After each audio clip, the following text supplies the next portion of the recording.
बिस्मिल्लाहिर्रहमानिर्रहीम। आज हम ओलेवल अकाउंटिंग जिसका कोड है 7707, उसका मई जून 2012 का पेपर 1 जो मल्टीपल चॉइस से रिलेट्स करता है उसको करने जा रहे हैं। वो बच्चे जो फर्स्ट टाइम ये वीडियो देख रहे हैं उनकी इन्फॉर्मेशन के लिए कि अगर आप प्राचीनस अकेडमी के यूट्यूब चैनल पर जाएँ तो उसकी प्ले लिस्ट के अंदर आपको फोल्डर्स नज़र आएंगे। कैम्ब्रिज स्पेसिमेन पेपर जो कैम्ब्रिज की अपनी वेबसाइट के ऊपर डला हुआ है, पेपर 1 एंड पेपर 2, ये भी आपको मिलेगा वहाँ सोल्ड फॉर्म के अंदर, वीडियो फॉर्म के अंदर। इसके अलावा 2020 से लेके 2013 विंटर और समर का पेपर 1 जो मल्टीपल चॉइस का पेपर है ये आपको वीडियो फॉर्म के अंदर वहाँ मिलेगा। और इसके अलावा पेपर 2 भी 2020 से लेके 2017 जो समर तक की अटैम्प्ट है ये आपको वहाँ तमाम जो क्वेश्चंस हैं वो सब वहाँ पर वीडियो फॉर्म के अंदर मिलेंगे। तो एक बहुत इंपॉर्टेंट और बड़ा अच्छा खासा रिसोर्स है प्रैक्टिस के लिए। अकाउंटिंग के अंदर दो चीज़ें होती हैं, एक आपकी प्रैक्टिस है और आपके कंसेप्ट्स और आपकी प्रैक्टिस। अगर कंसेप्ट्स आपके अच्छे नहीं भी हैं शुरू में और आप प्रैक्टिस करते हैं अकाउंटिंग में तो कंसेप्ट्स ग्रेजुअली आपके बिल्ड होना शुरू हो जाते हैं। क्योंकि होता क्या है, और प्रैक्टिस के लिए सबसे अच्छा मटेरियल जो है वो पास्ट पेपर्स होते हैं। जितना आप पास्ट पेपर्स की प्रैक्टिस करेंगे आपकी सेकंड नेचर बनती चली जाएगी, आप बड़े आराम से पेपर को हैंडल कर लेंगे और कंसेप्ट्स भी, टेक माई वर्ड्स, आपके बिल्ड होते चले जाएंगे। You will be getting more confidence और इंशाल्लाह you will be handling the paper in examination hall easily. Paper management आपकी आसान होगी and you will be getting A+ in your exam. बहुत इंपॉर्टेंट है प्रैक्टिस मैक्स परफेक्ट। जितना आप practice करेंगे अकाउंटिंग के अंदर इतनी आपकी ज़िंदगी आसान होगी, आपके रिजल्ट्स भी अच्छे आएंगे। तो कीप प्रैक्टिसिंग। और प्रैक्टिस के लिए जो मटेरियल है अच्छा खासा मटेरियल है जो ऑर्गेनाइज फॉर्म के अंदर आपको एक ही जगह मिल जाएगा और बाकायदा फोल्डर बने हुए हैं हर पेपर के, विंटर की अटैम्प्ट के, समर की अटैम्प्ट के। इसके अलावा फर्दर ये कि कुछ इंपॉर्टेंट किस्म के टॉपिक्स हैं लाइक इररिकवरेबल डेट्स हो गया, करेक्शन ऑफ एरर्स हो गया। इसके अलग से सेपरेट फॉर्म के अंदर जो है वो फोल्डर हैं जिसमें लेक्चर्स हैं मेरे। तो अगर आपके कंसेप्ट्स क्लियर नहीं है तो उन लेक्चर्स को भी देखें। हम आज अपने लेक्चर का स्टार्ट करते हैं एक क्वेश्चन नंबर 1 से, which statements about book keeping and accounting are correct. कि कौन से स्टेटमेंट जो है बुक कीपिंग और अकाउंटिंग के मुतालिक सही है। Accounting is perform periodically rather than daily. कि अकाउंटिंग जो है आप पीरियोडिकली परफॉर्म करते हैं रादर देन डेली। देखिए ये गलत स्टेटमेंट है। इसकी वजह यह है कि अकाउंटिंग जो बुक कीपिंग है आपकी ये इंटीग्रल पार्ट है अकाउंटिंग का। तो अकाउंटिंग के अंदर ही बुक कीपिंग शामिल है। जब आप बुक कीपिंग कर रहे होते हैं तो इन बिगर टर्म जो है हम कह सकते हैं कि आप अकाउंटिंग कर रहे हैं और बुक कीपिंग आप डेली बेसिस के ऊपर करते हैं, ट्रांजेक्शन्स को रिकॉर्ड करते हैं। देखिए जितनी भी आपकी जो बुक्स ऑफ प्राइम एंट्री है, कैश बुक हो गई, purchase journal, sales journal, purchase return journal, sales return journal, journal आप बना रहे होते हैं। इसके अलावा आप अपनी जो जर्नल लेजर बनाते हैं, लेजर पोस्टिंग करते हैं, ट्रायल बैलेंस बनाते हैं। ये तमाम चीज़ें बुक कीपिंग का पार्ट हैं और एक्चुअली अकाउंटिंग का पार्ट है। जब आप रिपोर्टिंग के लिए जाते हैं तो रिपोर्टिंग जो है वो पीरियोडिकली आप करते हैं।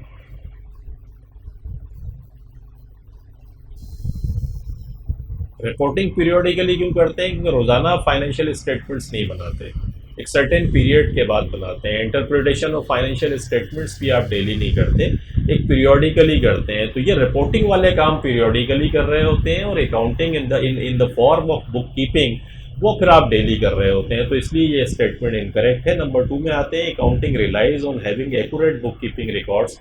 कि अकाउंटिंग का दारोमदार है ही इसके ऊपर कि जितनी एक्यूरेट आपकी बुक कीपिंग होगी इतना एक्यूरेट आपकी अकाउंटिंग होगी। तो ये स्टेटमेंट बिल्कुल सही है, क्योंकि अगर बुक कीपिंग ही आपने गलत करी तो अकाउंटिंग तो कभी भी सही नहीं होगी। नंबर 3 में कहता है book keeping involves the preparation of financial statements. ये इनकरेक्ट है। जैसा कि मैंने बताया फाइनेंशियल स्टेटमेंट्स एक्चुअली रिपोर्टिंग होती है और ये आप बनाते हैं अकाउंटिंग के थ्रू, अकाउंटिंग आती है फिर यहाँ पे। नंबर 4 में आते हैं, book keeping is based on double entry system of recording. ये बिल्कुल सही बात है कि डबल एंट्री सिस्टम आप फॉलो कर रहे होते हैं पूरी बुक कीपिंग के अंदर। डेबिट और क्रेडिट्स को रिकॉर्ड करते हैं, लेजर में भी यही करते हैं और ट्रायल बैलेंस के अंदर भी डेबिट और क्रेडिट होता है। तो 2 एंड 4 जो है वो आपकी राइट चॉइस है। और 2 एंड 4 अगर आप देखें तो ए में भी नहीं है, बी में नहीं है, सी में नहीं है, डी के अंदर अलबत्ता 2 एंड 4 आपको नज़र आ रहा है। तो यू कैन सेफली से कि राइट चॉइस आपकी डी चॉइस है क्वेश्चन नंबर 1 में। क्वेश्चन नंबर 2 में आते हैं। Padma started A business on 1 अप्रैल 2011। पद्मा ने एक बिजनेस शुरू किया 1 अप्रैल 2011 को विद $30,000 और ऑन मनी अपनी रकम के साथ। On 31 March 2012 for assets and liabilities were, उसके एसेट्स और लाइबिलिटीज़ ये थे। दो एसेट्स हैं इसके, एक तो मशीनरी दी हुई है, मशीनरी नॉन करंट एसेट्स है, आपको पता है मोर देन 1 ईयर जितने भी एसेट्स आपको इकोनॉमिक बेनिफिट्स पहुंचाए हैं वो सारे नॉन करंट एसेट्स कहलाते हैं। और अदर एसेट्स उसने आपको दिए हुए हैं। और लॉन्ग टर्म लोन दिया हुआ है उसने कि लॉन्ग टर्म लोन लिया उसने बैंक से 16,500 का। पूछता क्या है, what was Padma is capital on 31 March 2012 के पद्मा का कैपिटल 31 मार्च को कितना था। 1 अप्रैल को तो उसने बिजनेस शुरू किया था $30,000 से, एंड का बैलेंस आपसे पूछता है। तो देखिए अकाउंटिंग इक्वेशन अगर आपको याद है तो वो है assets is equal to liabilities plus capital. ये बेसिक अकाउंटिंग इक्वेशन है कि एसेट्स जितने भी हैं वो बराबर दो चीज़ों के होंगे। एसेट्स आप यूँ समझें कि जब ये बिज़नेस कोई बिकेगा तो जो भी एसेट्स से आएगा वो दो जगह बढ़ जाएगा। जिनसे कर्जा लिया हुआ है उनको आप दे देंगे, बाकी फिर ऑनर की जेब में चला जाएगा। तो एसेट्स आपको दो इस सवाल के अंदर दिए हुए हैं। एक 38,000 का एसेट्स दिया हुआ है मशीनरी की सूरत में, नेट बुक वैल्यू। उसके अलावा अदर एसेट्स आपके $15,000 के दिए हुए हैं, उसको आप लिख लें। लाइबिलिटीज़ आपके $16,500 की हैं और कैपिटल आपको मालूम करना है। तो 38,000 और 15,000 को आप प्लस करें, यू गेट $53,000। और ये 16,500 प्लस का है, इक्वेशन के इस तरफ लाएंगे तो ये माइनस का हो जाएगा। और कैपिटल तो अब $53,000 में से जो आपके एसेट्स हैं उसमें से $16,500 की मैं लाइबिलिटी माइनस कर दूं तो मेरे पास $36,500 आता है और ये पद्मा का कैपिटल है। $36,500 चॉइस बी के अंदर आप देख रहे होंगे आपको दिया हुआ है। तो क्वेश्चन नंबर 2 की जो राइट चॉइस है फिर आपकी बी चॉइस बनती है। क्वेश्चन नंबर 3 में आते हैं। चंद रिटर्न गुड्स टू यंग, के चंद ने यंग को माल वापस किया। चंद ने अगर यंग को माल वापस किया तो कहता है how is this recorded in the books of young, young की किताबों में ये कैसे रिकॉर्ड होगा। तो चंद ने अगर माल वापस किया तो यंग ने रिसीव किया, यानी यंग ने बेचा हुआ माल जो चंद को बेचा था वो चंद ने किसी वजह से वापस कर दिया। तो यंग, जब आप यंग के अकाउंटेंट हैं तो यंग जब माल रिसीव करेगा तो क्या एंट्री पास करेगा, सेल्स रिटर्न को डेबिट करेगा और चंद के अकाउंट को क्रेडिट कर देगा। तो सेल्स रिटर्न डेबिट और चंद का अकाउंट क्रेडिट। और आप देख रहे होंगे कि ये सी चॉइस के अंदर आप, बल्कि आप देखें बी चॉइस में आपको नज़र आ रहा है कि सेल्स रिटर्न को डेबिट किया हुआ है। अकाउंट टू बी डेबिटेड, कौन सा अकाउंट डेबिट होगा, sales return. Account to be credited, कौन सा अकाउंट क्रेडिट होगा, चंद का अकाउंट क्रेडिट होगा। तो क्वेश्चन नंबर 3 के अंदर यू कैन सेफली से कि आपकी जो बी चॉइस है वो फिर आपकी राइट चॉइस है। क्वेश्चन नंबर 4 में आते हैं। Winston sold goods on credit to Leroy, कि विंस्टन ने माल बेचा लीरॉय को। तो जब Winston, which entries should Winston make in his ledger, कि विंस्टन जो लेजर है अपने उसमें किस तरीके से record, which entries would should Winston make in his ledger, अपने लेजर में उसे किस तरीके से रिकॉर्ड करना चाहिए। तो देखिए दो चीज़ें इसने दी हुई है, एक सेल्स लेजर दिया हुआ है, एक जर्नल लेजर दिया हुआ है। आप एंट्री क्या पास करेंगे, जब माल क्रेडिट बेचेंगे तो क्या पास करेंगे, आप लीरॉय के अकाउंट को डेबिट करेंगे और सेल्स को क्रेडिट करेंगे। तो लीरॉय का अकाउंट जो है वो कहाँ चला जाएगा, इसको अकाउंटिंग में एक टर्म इस्तेमाल करते हैं, इसे कहते हैं सेल्स लेजर। सेल्स लेजर क्या होता है, सेल्स लेजर का मकसद है जो आपके डेटर्स हैं, आपके जो कस्टमर्स हैं उनके अकाउंट को हम सेल्स लेजर अकाउंट कहते हैं। तो सेल्स लेजर क्या करेंगे, आप सेल्स लेजर में डेबिट कर देंगे लीरॉय को, सेल्स लेजर में, यानी लीरॉय का अकाउंट जब बनाएंगे तो उसको डेबिट करेंगे आप सेल्स लेजर के अंदर और सेल्स को क्रेडिट करेंगे। जब सेल्स को क्रेडिट करेंगे तो वो सेल्स जर्नल में चला जाएगा और वहाँ से उठ के जर्नल लेजर में जाएगा।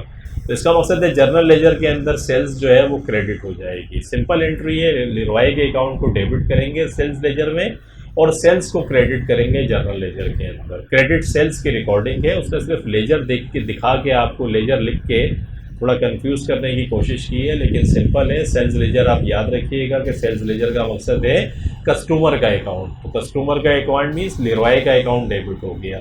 और सेल्स क्रेडिट होगी, सेल्स जर्नल में पहले रिकॉर्ड होगी बुक ऑफ प्राइम एंट्री में, और वहाँ से फिर जर्नल लेजर में चली जाएगी, क्योंकि उसने पूछा जर्नल लेजर है तो जर्नल लेजर में भी हम उसको क्रेडिट करेंगे। तो क्वेश्चन नंबर 4 के अंदर जो सी चॉइस है वो फिर आपकी राइट चॉइस है। क्वेश्चन नंबर 5 में आते हैं, which book of prime entry is return up from the copies of credit notes issued by A trader, कि कौन सी प्राइम एंट्री की जो किताब है वो क्रेडिट नोट जो इशू करता है एक ट्रेडर उससे बनाते हैं। तो देखें क्रेडिट नोट आप क्या करेंगे, अगर आप ट्रेडर हैं फ़र्ज़ कर लें, और अगर आप माल बेचते हैं तो अगर बेचा हुआ माल कोई आपको वापस करे तो आप क्या एंट्री पास करते हैं, आप करते हैं सेल्स रिटर्न को डेबिट करते हैं और कस्टमर के अकाउंट को क्या करते हैं, क्रेडिट करते हैं। जो कस्टमर के अकाउंट को आप क्रेडिट करते हैं तो जो नोट इशू करते हैं आप अपने कस्टमर को, उसे क्रेडिट नोट कहते हैं। तो जब भी याद रखिए क्रेडिट नोट की बात होगी तो इसका मकसद है हम बात कर रहे हैं सेल्स रिटर्न की। तो सेल्स रिटर्न जितनी भी होती हैं वो कहाँ रिकॉर्ड होती हैं, सेल्स रिटर्न जर्नल के अंदर रिकॉर्ड होती हैं। तो सेल्स रिटर्न जर्नल आप देखें डी चॉइस के अंदर इसने आपको दिया हुआ है सेल्स रिटर्न जर्नल। तो क्रेडिट नोट जब भी आप इशू करेंगे वहाँ से जो बुक बन रही होगी उसे क्या कहेंगे, सेल्स रिटर्न जर्नल, क्योंकि सेल्स रिटर्न को आप डेबिट करते हैं, कस्टमर के अकाउंट को क्रेडिट करते हैं, और ये जो अकाउंट को आप क्रेडिट करते हैं यही एक्चुअली आप क्रेडिट नोट इशू करते हैं अपने कस्टमर को कि हमने आपके अकाउंट को क्रेडिट कर दिया है और ये पैसा अब हम आपसे नहीं लेंगे। तो क्वेश्चन नंबर 5 की जो राइट चॉइस है वो फिर डी चॉइस हो गई। क्वेश्चन नंबर 6 में आते हैं, Dave supplies goods to Peter, के डेव जो है पीटर को माल बेचता है ऑन क्रेडिट उधार के ऊपर ऑन 1 अप्रैल पीटर और डेव फॉर $40, के पीटर को डेव को देने थे फॉर $40। डेव सेंट और receive the following documents in April, Dave ने या तो रिसीव किए या फिर दिए, ये डॉक्यूमेंट्स उसने दिए हैं। और वो क्या है कि इनवाइस दी उसने $360 की, इनवाइस का मकसद है माल उधार बेचा उसने।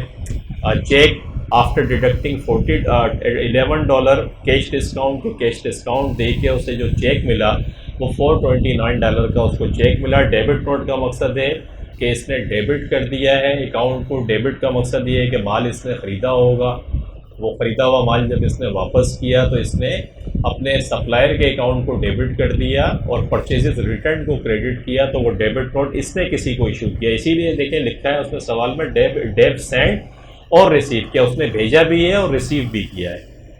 तो आगे कहता है क्रेडिट नोट फिर इसने इशू किया $50 का। क्रेडिट नोट का मकसद है कि बेचा हुआ माल वापस आया। पूछता है what was the closing balance on the statement of account on 30 अप्रैल 2011, ये बताएं कि what was the closing balance. Closing balance किसका, पीटर का क्रेडिट, तो जो पीटर का जो है, पीटर इसका कस्टमर है, उसका क्रेडिट बैलेंस आपसे क्लोजिंग बैलेंस पूछ रहा है। तो देखिए $440 जो है वो तो इसको शुरू में बैलेंस था कि इसे डेव को पीटर से ये पैसे लेने थे। फर्दर ये हुआ कि आप देख रहे हैं ये $360 का इसने इनवाइस जो इशू करी, ये माल बेचा, तो 440 के अंदर 360 को प्लस कर लें, ये 800 हो गया।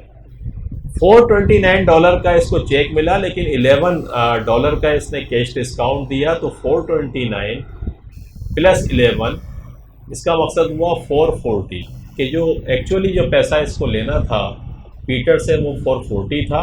440 में से $11 का इसने कैश डिस्काउंट दे दिया, तो $429 का चेक मिला। तो आप 440 पूरा माइनस करें इसमें से, क्योंकि $440 अब नहीं देगा पीटर आपको, तो 800 में से $440 को माइनस कर दिया, ये $360 आ गया।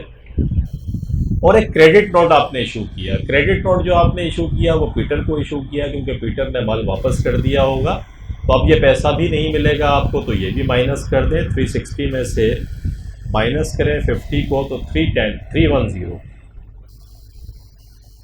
ये 310 जो है $310 ये एक्चुअली डेव को लेने हैं पीटर से, और ये बी चॉइस के अंदर आपको नज़र आ रहा होगा। तो यही है असल में पूछना, what was the closing balance on the statement of account. Statement of account क्या होता है कि किसी भी कस्टमर की जो ट्रांजैक्शंस हो रही होती है, जिस तरीके से मैंने लिखा, अगर मैं इसमें हवाले दे के लिख दूँ कि ये इनवाइस इशू करी, ये चेक रिसीव्ड हुआ, ये क्रेडिट नोट इशू हुआ, तो ये स्टेटमेंट ऑफ अकाउंट बन जाएगा।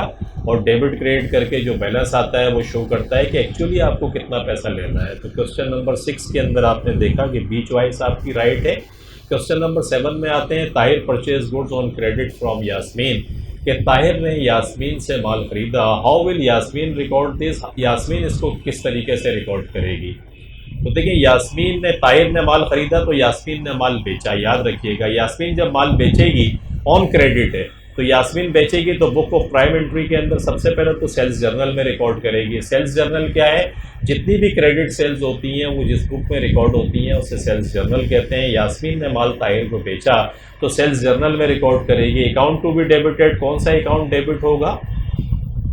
अच्छा देखें, ये सेल्स डेबिट नहीं होगा तो ये इनकरेक्ट हो गया। हालांकि सेल्स जर्नल है लेकिन डी के अंदर भी सेल्स जर्नल है और डी में ताहिर के अकाउंट को डेबिट करेंगे, क्योंकि यास्मीन क्या करेगी, ताहिर के अकाउंट को डेबिट करेगी क्योंकि ताहिर को माल बेचा है और सेल्स को क्रेडिट करेगी। तो ये डी चॉइस आपकी, हालांकि सी के अंदर भी सेल्स जर्नल है लेकिन आपने देखा सेल्स डेबिट हो रही है जो इनकरेक्ट है। एक्चुअली ताहिर का अकाउंट डेबिट होगा और सेल्स क्रेडिट होगी। तो 7 के अंदर जो डी चॉइस है आपकी, फिर वो राइट चॉइस है और लॉजिक मैंने आपको बताई उसकी। क्वेश्चन नंबर 8 में आते हैं। कंपनी बिगेन ट्रेडिंग ऑन 1 जनवरी 2012। शुरू किया उसने कारोबार। During that month the following transaction took place. ये ट्रांजेक्शन हुई हैं। Received capital from share holder, share holder से जो पैसा रिसीव हुआ वो $10,000 का था। रिसीव्ड गुड्स फॉर रीसेल, ये रीसेल के लिए माल आपने लिया। अब क्रेडिट लिया या कैश ये नहीं बता रहा है, रीसेल के लिए माल लिया। Dispatch goods to customer, customer को $5,000 का माल आपने बेच दिया। Paid $3,000 for good receive, good receive जो आपने करी उसके लिए पेमेंट करी आपने $3,000। What was the total in the bank account on 31st January 2012? तो पेड $3,000 फॉर गुड रिसीव के इसने पेमेंट करी। गुड्स रिसीव जो उसने माल लिया था उसकी पेमेंट करी। What was the total in the bank account on 31st January? Bank account में था कितना पैसा। अब देखिए, तो रिसीव जो पैक, तो एक तो ये पैसा आप देख रहे होंगे $10,000 शेयर होल्डर से मिला। ये जो दो ट्रांजेक्शन है, रिसीव गुड्स फॉर रीसेल, अब ये कुछ क्लैरिटी नहीं है ना इसने बताया है कि ये उधार लिया है, क्योंकि इसमें पेमेंट बहरहाल नहीं हो रही है। इसी तरीके से डिस्पैच गुड्स टू कस्टमर, तो ये नहीं पता चल रहा है कि पैसा आया, तो हम एज्यूम करेंगे ये दोनों क्रेडिट हैं। तो एक्चुअली $10,000 आपके शेयर होल्डर से आया है और $3,000 की आपने पेमेंट करी, आप देख रहे हैं। तो 10,000 में से $3,000 को आप माइनस कर दें, आपके पास कितना बैंक के अंदर होगा, 7,000। चॉइस ए के अंदर आप देख रहे होंगे 7,000 है। बड़ा स्ट्रेट फॉरवर्ड है, कंफ्यूज होने की ज़रूरत नहीं है। जिस ट्रांजेक्शन के अंदर पैसा आ जा रहा है बस उसको ले लें, बाकी को छोड़ दें। तो क्वेश्चन नंबर 8 में राइट चॉइस आपकी ए चॉइस 7,000 है। क्वेश्चन नंबर 9 के अंदर आते हैं। Which is true about A bank reconciliation statement, कि कौन सी चीज़ इसमें बैंक रिकन्सिलिएशन स्टेटमेंट के मुतालिक सही है। तो देखिए, बैंक रिकन्सिलिएशन स्टेटमेंट क्या होता है कि जो आप कैश बुक बनाते हैं और जो बैंक के अंदर आपका एक बैंक अकाउंट होता है जो आप मेंटेन कर रहे होते हैं। बैंक में जब आप पैसे जमा कराते हैं या पैसे निकालते हैं, वहाँ भी एक अकाउंटेंट है, वहाँ भी आपका अकाउंट मेंटेन हो रहा है। आइडियली ये दोनों बैलेंसेस इक्वल होने चाहिए। अगर इनके दरमियान कोई प्रॉब्लम्स हो रही होती हैं, ये टाईबैक नहीं होते, कुछ आपने रिकॉर्ड नहीं किया या आपसे मिस्टेक हो गई, कुछ बैंक ने रिकॉर्ड नहीं करा, बैंक से मिस्टेक हो गई, तो वो आप फिर जब उसको बनाते हैं तो उसे बैंक रिकन्सिलिएशन स्टेटमेंट कहते हैं। बैंक रिकन्सिलिएशन स्टेटमेंट एक बड़ा इंपॉर्टेंट किस्म का टूल है कि अगर फ्रॉड है, कोई थेफ्ट, अगर आपका जो अकाउंटेंट है अगर वो 19-20 कर रहा है कि पैसा आया वो बैंक में जमा नहीं करता, या और इस तरीके की वो महंगी पेंगी कर रहा है, फ्रॉड कर रहा है, तो बैंक रिकन्सिलिएशन स्टेटमेंट से वो फ्रॉड डिटेक्ट होता है। थेफ्ट हो रही है तो वो भी हमें पता चलती है, क्योंकि ये दोनों बैलेंस टाईबैक होने चाहिए। फ्रॉड देखें बिल्कुल हो सकता है, पैसा आया कस्टमर ने दिया उसने बैंक में जमा नहीं करा, तो अगर बैंक रिकन्सिलिएशन बन ही नहीं रहा है तो आपको पता कैसे चलेगा कि यार हमारी बुक्स क्या बता रही है और बैंक क्या बता रहा है। तो ये जो एक नज़र आ रहा है, इट में uncover any theft of fraud fund, any theft of funds, कि फंड्स का अगर कोई थेफ्ट हो रही है तो ये उसको अनकवर कर सकता है। दिस इज़ राइट, ये बिल्कुल सही बात है। It is part of the double entry records of business, ये इनकरेक्ट है क्योंकि तो स्टेटमेंट फॉर्म में बनता है, डबल एंट्री का पार्ट नहीं है। It is prepaid by the bank, ये भी इनकरेक्ट है, हम इसको बना रहे होते हैं। It shows items which are in both the cash book and the bank statement, कि ये भी नहीं है। It shows items which are in both the cash book and the bank statements, इन दोनों में जो होते हैं। तो ऐसा भी नहीं है, कुछ चीज़ें ऐसी भी होती हैं या नहीं होती हैं, लेकिन उसके बावजूद हम उसको रिकॉर्ड करते हैं। तो ये तीनों जो चीज़ें जो हैं वो इनकरेक्ट हैं। आपकी जो ए चॉइस है क्वेश्चन नंबर 9 के अंदर, वो फिर राइट चॉइस बनती है 9 की, और लॉजिक मैंने आपको बताई। क्वेश्चन नंबर 10 के अंदर आते हैं। झंग और 10 $130 विच ही पेड बाय चेक। छंग जो था और 130 उससे 10 को $130 देने थे विच ही पेड बाय चेक, जो उसने चेक के थ्रू पेमेंट कर दिया। 10 क्रेडिटेड द बैंक अकाउंट, 10 ने बैंक अकाउंट को क्रेडिट किया एंड डेबिटेड चंक्स अकाउंट, और चंक्स अकाउंट को उसने क्रेडिट कर दिया। अब 10 को करना था क्या था कि उसने क्रेडिट कर दिया बैंक अकाउंट को। एक्चुअली उसने क्या, उसकी सही एंट्री क्या होनी चाहिए थी, बैंक को डेबिट करके छंग के अकाउंट को उसे क्रेडिट करना चाहिए था $130 से। उसने क्या कर दिया, छंग के अकाउंट को डेबिट करा और बैंक को क्रेडिट कर दिया। देख रहे हैं आप, यानी एंट्री रिवर्स कर दी उसने, बैंक को क्रेडिट कर दिया और छंग के अकाउंट को डेबिट कर दिया। तो इनकी एंट्री जब इनकरेक्ट हो गई, आप इसको जब करेक्ट करने जाएंगे तो क्या करेंगे, करेक्ट करने का तरीका ये, बैंक को डेबिट होना था 130 से, बैंक क्रेडिट है 130 से। तो अब बैंक को मैं कितने से डेबिट करूं जो ये 130 से डेबिट हो जाए, तो बैंक को फिर मैं डेबिट करूंगा डबल अमाउंट से, 260 से। 260 से क्यों डेबिट करूंगा, क्योंकि एक तो 130 का इम्पैक्ट मेरा कैंसिल हो जाएगा, जो मैंने गलती से क्रिएट किया वो कैंसिल होगा, और 130 से रिकॉर्डिंग हो जाएगी, तो 260 से करूंगा तो ऐसा होगा। और सेकंड क्या करूंगा, छंग के अकाउंट को क्रेडिट करूंगा 260 से, क्योंकि गलती से डेबिट कर दिया था एक दफ़ा, क्रेडिट उस इम्पैक्ट को कैंसिल करूंगा, और दूसरा आगे फिर राइट रिकॉर्डिंग। तो जब भी इस किस्म का कोई अगर रिवर्स हो गई है तो फिर हमेशा डबल करके रिकॉर्ड कीजिएगा करेक्टिंग एंट्री के अंदर। तो एंट्री क्या हुई, बैंक डेबिट और छंग का अकाउंट क्रेडिट कितने से, 260 से। तो बैंक डेबिट और छंग का अकाउंट क्रेडिट, ये आप देख रहे होंगे सी चॉइस के अंदर आपको नज़र आ रहा है। तो आपकी राइट चॉइस जो है वो सी चॉइस बनती है। और इस तरीके से क्वेश्चन नंबर 10 के ऊपर हम इसको रोकते हैं इस लेक्चर को। होप आपकी समझ में आया होगा, फिर यहीं से इस सिलसिले को आगे बढ़ाएंगे। तो टेक केयर, अपना बहुत ख्याल रखिएगा। Thank you very much for watching the video. अल्लाह हाफिज़।